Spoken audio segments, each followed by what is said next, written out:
Hello, my name's Darren, and I'm a voiceover artist, and I get asked to do a lot of different characters and celebrity impressions. And one thing I've noticed, that when you're doing a celebrity impression, you can get a characteristic of a personality of a celebrity, and you can hear that in another one. So as long as you can pick up certain idiosyncrasies in someone's voice, that can lead you to a next one, and the next one, and the next one. So I'll show you what I mean. So if we start off with this guy, he's, you see him a lot on TV, so that's a good one to start off with. He used to be an actor and do things like Peep Show, but now I don't know what he does, really. He seems to just pop up on a lot of panel shows like Would I Lie to You, or Was It Something I Said, or 8 out of 10 Cats, or QI, and lots of Radio 4 plays, for example. And he has this sort of thing with his S's, where it's a sort of dental thing, really, the way his teeth sit on his lips. You're probably sick of me, you see me on so many programmes. But another person that also has the thing with the lips is this guy, and he much deeper, much rounder in his voice, but also has the same way of saying his S's, and that's, of course, Boris Johnson, the Mayor of London. Sometimes when he's thinking, it can go up a little bit, but then it comes back down again. Yes, and you have to think of things like rugby when you're doing your Boris. But while you're down here, you might as well take advantage of this lovely, round, rich tone. And another guy that certain words come to mind, like torque and horsepower. He will start off like this, pause, and then go down like this. So that's the key to doing your Jeremy Clarkson. You have to say something like this, and come back down like this. Someone who also has the same way of speaking is a bit higher in pitch, and he also has shiny S's, and yet he always sounds the same as well. He'll start a sentence like this, and come down like this. We're talking about line this season, girls. Yes, it's Gok Wan. So, once you've got your Jeremy Clarkson, it's very easy to slip into Gok Wan. It's all about lime, it's all about shiny S's, it's all about working it, girlfriend, and looking good. And someone else who also speaks a little bit like that is, of course, the master of the balls, Dale Winton. Hello, it's Pick of the Pops Take 2 on Radio 2. This week in 1983, we had Renee and Renata, Saving All My Love for You. And then we can go from Dale Winton into this guy, bit Essex. He's got lovely teeth, so you can't do him without doing the teeth. And he doesn't have a TH. All his THs are Fs. So he'll say, the thing is, and sometimes, no! You get excited, shut up.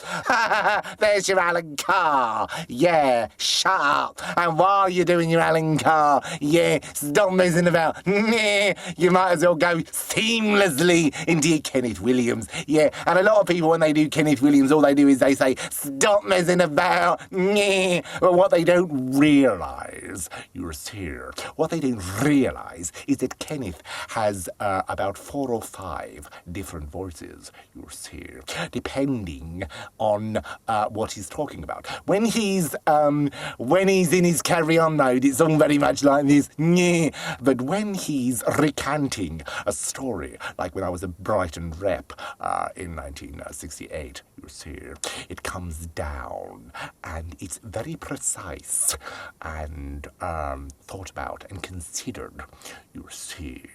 And then, no reason, he'll start to talk like a bit of a cockney, yeah, and oh, you might as well, while you're here, big or flamboyant, is going to your Frankie Howerd. Oh, also, sometimes, he doesn't have an S, he has an SH, so we'll say, oh, sit down, sit down, yes, nay, nay, and thrice nay, Uncle Francis, no.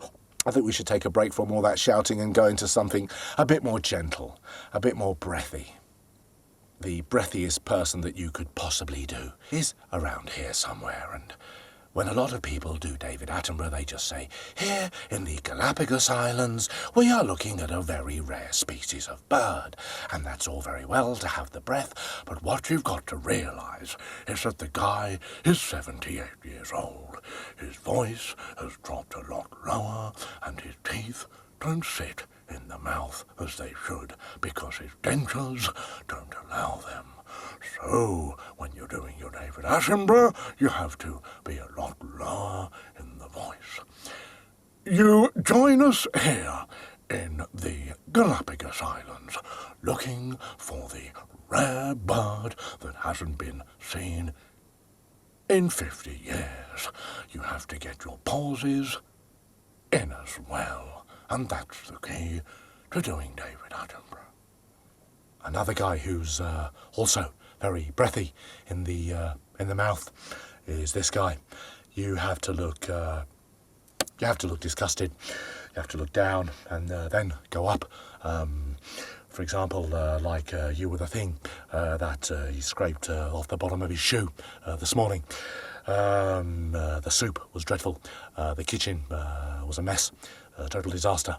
And the key to doing your Ramsay is to say a sentence and then use an adjective at the end. Unbelievable. And then, but his favourite word to describe something is damn.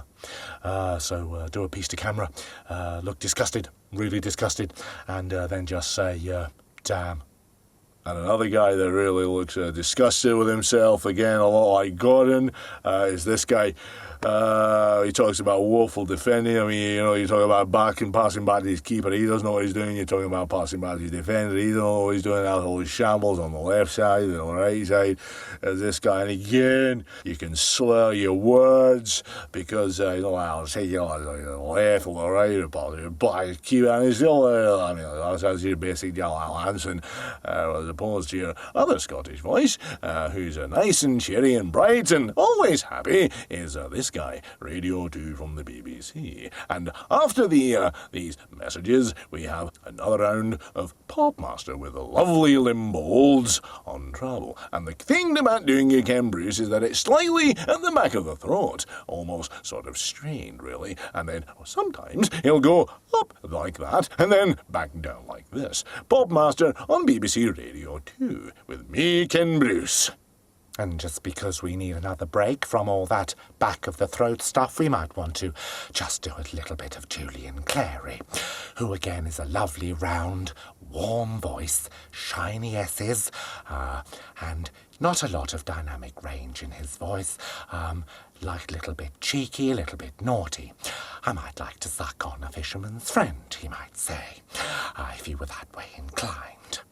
And then out the blue, just because we can, and it's a lovely sunny day, we might want to go into this bloke and talk about the 80s, Dilly Boppers, Keith Harris, Orville, Dollar. Do you remember them? Dollar? Woohoo! I tell you what, he's spitting! He's spitting! Well, there's your Peter Kay. The northern voice, Bolton, back of the throat, quite high in register, and, a nice smile in the face would help with your Peter Kay. And I tell you something, take Peter Kay, little lesson, take Peter Kay, put him at the back of the throat, and you've got, no likey, no likey, let them out, see the cheese, and with your Paddy McGuiness, he's a bit of a cheeky chap, isn't he? More on the back of the throat, more laughter, and that's how you got your Paddy McGuiness. Let the cock, see the balls.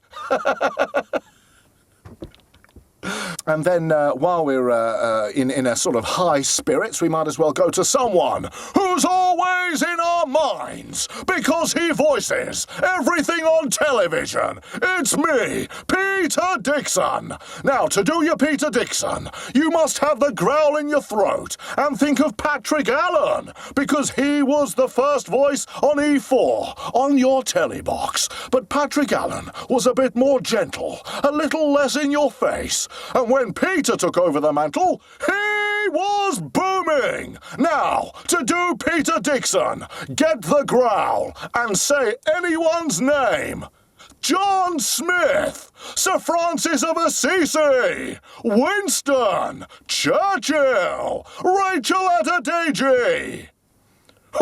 And while you're talking about big booming voices, you can't forget me, Brian Blessed. Yes, I'm like a Father Christmas on steroids. So you have the big booming thing, and then, out of nowhere, it's like you're taking a dump. Yes, that's the key to doing Brian Blessed. I'll see you next time. Gordon's alive. So, I hope this has been helpful. I'm Darren, and my website is voiceoverdarren.com, all one word. I'll speak to you soon. Thanks for watching.